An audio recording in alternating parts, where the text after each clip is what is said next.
Hello everyone, I'm here with Felix Schneiders, who is a member of the team online PokerStars. How's it going, Felix? So far, so good. So far, so good. So, how's sort of Prague been going for you so far? Have you been here a few days, or you been here a week? I've been here pretty much the entire week now. Poker-wise, it hasn't been going as I have planned. I bubbled in the national. 16 people left before the money, and I also busted the cup, fired 2 bullets there. So poker-wise, I'm done, but I'm meeting a lot of people from my community, hanging out with people, doing a Platinum Pass promotion as well, and doing tons of content. So I'm having fun. Well, you still got a smile on your face, that's the main thing. You're looking good. Okay, so the main reason I brought you on is that I want to cover a pretty insane hand that happened in the main event on day one. Now, I wanted to actually get one of the players, but apparently they've all left. So Felix is obviously the next best option here. And we're going to go through the hand, firstly without knowing what the hands that they have, and then we're going to talk through their actions and see whether we think, whether we agree with what they did or whether there was a slight different way they could have played it. Okay, so the blinds were 300, 600. Now, this guy called Lucas Grossman, he opens in mid-position off about 50 bigs to 1,500. Folds round to the blinds, and Florian Rabuchon, who has about 72k, is about 120 bigs. He flats. Big blind Antoine Vrankin, who has about 38k, 62 big blinds. He also flats. Now the flop comes 6 of spades, 6 of diamonds, 7 of clubs. Everyone checks. Turn is the 5 of clubs. Again, everyone checks. So not much going on at the moment. And this is where it goes a bit crazy, okay? So the river is the 5 of spades. So the board is 6, 6, 7, 5, 5. Rabuchon, who's in the small blind, he now leads out for 4,500, which is about pot size bet. The pot's about 5,100 at this point. Vranken basically min-clicks it back to 10,000. Now, goes to Grossman in the mid-position, and he jams for about 28,500. Rabuchon then re-jams for 40,000, and Vranken calls it all in for 25,500. So we've got all 3 of them all in. Now, you probably want to know what they have. So in the big blind, Antoine Vrankin has 6-4 of hearts, so he has a full house. In the small blind, Rabuchon has 7s, so he has 7s full. And then in mid position, Grossman has 5s, so he has quad 5s. Okay, so the insane bad beat that you could ever even imagine has literally happened in a live poker tournament. Now, what I think we should do is we'll go through exactly all of their actions, and now that we know their cards, right? So starting off pre-flop, it's pretty easy. Mid-position, you've got 5s of 50 bigs. You'll be opening those, right? Yeah, sort of. I mean, it's a fine open. I'd probably fold the small pairs in the earlier positions, and if it's a tough table, it probably is okay to also fold them, but 5s is a fine open, yeah, definitely. Okay, then it sort of folds around to the small blind, and the guy's got like 120 bigs in the small blind, and he's got 7s. Is this a flat? Would you ever be 3-betting this hand? I think flatting is good here because you don't really want to escalate the pot with 7s. They don't play it that well post-flop when you get flatted, and somebody who has 50 big blinds will probably flat a lot if you 3-bet. So I think that flat is also pretty much the best option here for me.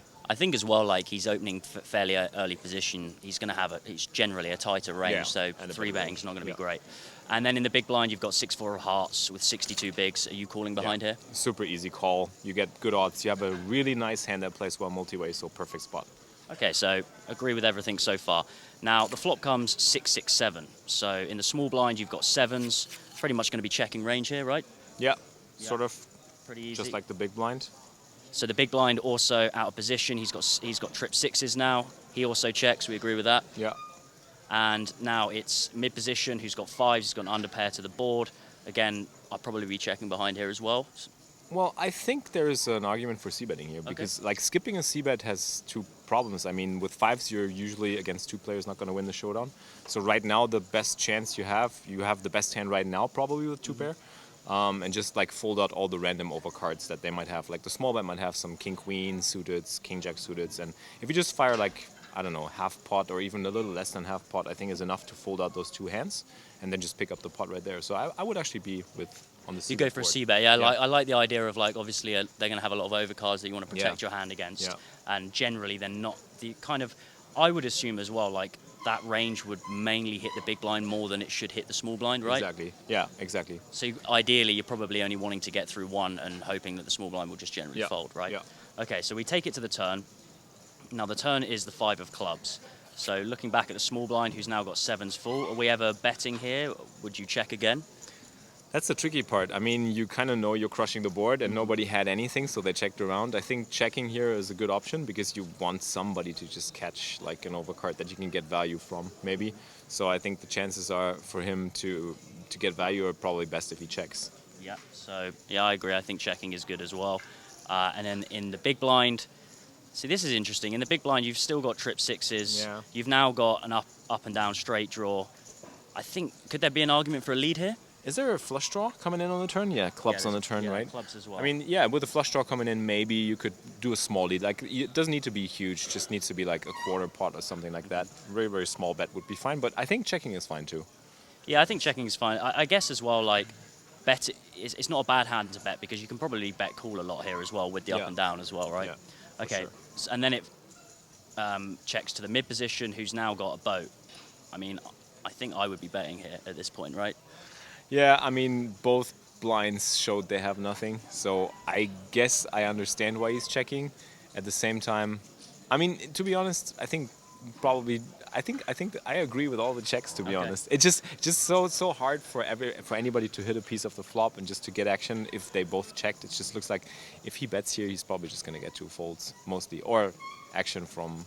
So the only thing I would think about is obviously there's the flush draw and now there's a lot of straight draw hands that could potentially call when you've got 5s. So if I was in this spot with 5s, I would be thinking I would want to try and get some money in to try and charge some of those draws, and also like I would still believe I crushed this board now that I've got a boat, right?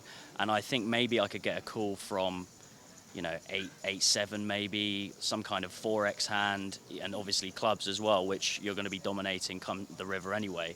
But yeah, I can understand a check, but I guess it'd be interesting to hear what you guys think as well. Like on this turn with 5s, would you be betting or would you be checking?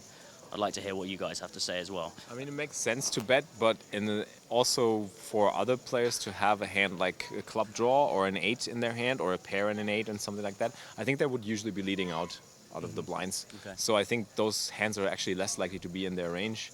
But I mean, there's arguments for both, and I think in these kind of like unique spots where you just crush the board like that, I'm okay with checking. Okay, so they do all check through, and this is where it gets crazy. The river is the 5 of spades.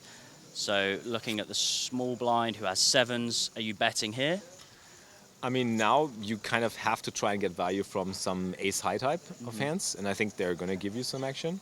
So it's a double-paired board, right? I mean, you might get ace-high to call. I would probably also pick a larger sizing, so I think the bet size is probably fine. Yeah, so he basically bets 4,500 into 5,100, so it's pretty much a pot size bet. I think I like that bet because, like, if you want ace-high to call, it's most likely to get ace-high to call if you polarize your range and just make it look like you're bluffing into 2. Just try and get everybody to fold. Yeah. Okay, so he bets pot, and then it's on the big blind, who has 6s full basically, and he makes it 10,000. Is that kind of the size that you would go? That's like such an odd sizing. I mean, that sizing is never a bluff, never. So basically, I would not pick that size unless there's a specific read or a specific piece of information that I have that would make me want to do it. But in general, I would never pick that size. I would either raise really large or just call. I mean, in that spot, calling doesn't make much sense because you probably won't get the middle position raiser to do anything. But raising large, I mean, you want to also polarize your range. You want to say, I have like a boat, or like, I have a boat or a better hand, or nothing at all. So I'd probably go with, I don't know. What kind of size, Maybe like something around 18 or 20-ish. Okay. Like 3 to 4x times of what he bets. Quite like that. I like that. Okay, but anyway, he does make it 10,000, and then Grossman, who's now in mid position with quads. Yeah. He decides to jam. I think there's pretty much nothing else you should do here, right? That's an odd spot again because this is just everybody plays open now pretty much because nobody's ever bluffing in these spots. This guy betting, this guy min clicking, and then shoving all in. That's never a bluff. So you know what you have. You know what you're basically telling it to the world. But there's also no other option. You could call and hope that the small blind does something, but it's so unlikely that jamming is the best option. I mean, we have quads, so we have basically We have the second nuts on the board, Yeah, right? there's like one combination that beats us of sixes, So, but that's pretty rare, right? with second nuts, I think I would go. And with 50 bigs also, I would go for the jam and just like somebody makes a stubborn call, that's fine. Yeah. Okay, so he does jam, and then it's back on the small blind who has sevens full. I mean, I'm probably rejamming there as well, right? Like it's so hard. Like you're only beaten by two combinations here, like sixes and fives. Like I don't think you can just flat. Yeah. Would you jam as well? That's actually very interesting because now that you know that two players are never bluffing on this board, you basically know that they both must have a boat. It's very unlikely that one of them has a 5, like the smallest boat possible. They probably have a 6. But you have to also think about what does the other guy have. So since he doesn't have a 5, maybe they split 6s between them. But then again, like middle position doesn't have many 6x in his range. There's not many 6s in his range. So there's only 5s and 6s. So you're losing to quads. It's very close, to be honest. You got 120 bigs. How many big blinds did the big blind have again? The big blind started with 62 bigs. That's quite a lot. I mean, I'm not saying that I'm going to make this kind of fold or that I'm ever going to be able to make it, but it sounds like a spot where you could actually argue for it because, again, as I said, there is no 6 in the middle position player's range or very little 6s. The big blind probably has a 6, so you got to figure out if you can beat middle position. And then again, it's very scary. Big blind could have quads as well, so you still have a lot to risk. I mean, since you got 120 bigs, you're only losing half of your stack. Yeah. It's a bit easier when you know you're not going to bust, right? Yeah. Yeah. But I mean, I wouldn't be like, if it's a very, very good, solid player and just like competent, looks at the situation and says like, okay, I would probably also incorporate live reads here. Just look at their faces and look how confident and how like comfortable they are. And if you got the right live reads, then making that fold would probably not be too ridiculous, I would think. I mean, it would. I don't know if I'm probably not a good enough player to feel like I could ever make that fold. Like, because there's only, like we talked about, there's only like 2 combinations that literally beat you. But yeah, you'd have to have some insane live reads. But like you said, like there's no way either of them are bluffing at this point. But I do think, obviously, there are a lot more combinations of, although mid position doesn't have that many 6x, there's a lot more combinations of 6x than there are of just having 6s or 5s, right? So I would also argue in my own head then go, well, however many combos, 15 combinations of 6x that these two could have compared to the 2 combinations of 6s and 5s they could have. I'm like, and like you said as well, if I've got 120 bigs and I'm only going to lose half my stack, I'm probably just putting the money in there, I think. All right, so he does jam anyway. And then it's back on the small blind who has to basically call all in. Now this is the interesting one because he's the one who's got 6-4. I feel like here's more of an argument where you could find a fold. Do you think? Yeah, to be honest, I would say it's a pretty easy fold now. Yeah. It's a pretty easy fold because, I mean, you're calling for a chop. Yeah. One of them must have a 6 at least, like given the river action, unless there's some crazy history between all of them that we don't know of. I think like there must be a 6 somewhere, so you're just basically calling in hopes of a chop. Yeah. Nobody is bluffing in that spot, so I think that would be a spot where folding a full house would be a good play. Yeah, I agree. I think like if out of the 3 hands, if there's anyone who can fold, it's probably the 6. Yeah, it's probably the 6-4. It'd be interesting to hear what you guys have to say. Would you play any of these streets differently? Would you change any of your bet sizes? Could you find that fold on the river with 7s full? I'm not sure I could. Felix might be able to find it. It's a tough one. Like you said as well, without any kind of previous history with these people, especially in like live tournament settings in these huge fields where you're not really going to have much of a read on the players specifically. And I think like maybe in the 25Ks, the 50Ks, where the fields are obviously a lot smaller and they get a lot more hands with these players, and obviously these guys are the crushers and probably have much better live reads, they might be able to find that fold, but I'm not sure I can. Anyway, thanks for coming on. Thanks for covering that hand. It's a really interesting hand. That was fun, yeah. Thank you. That's Felix, and I'm Oliver Biles from PokerNews.com.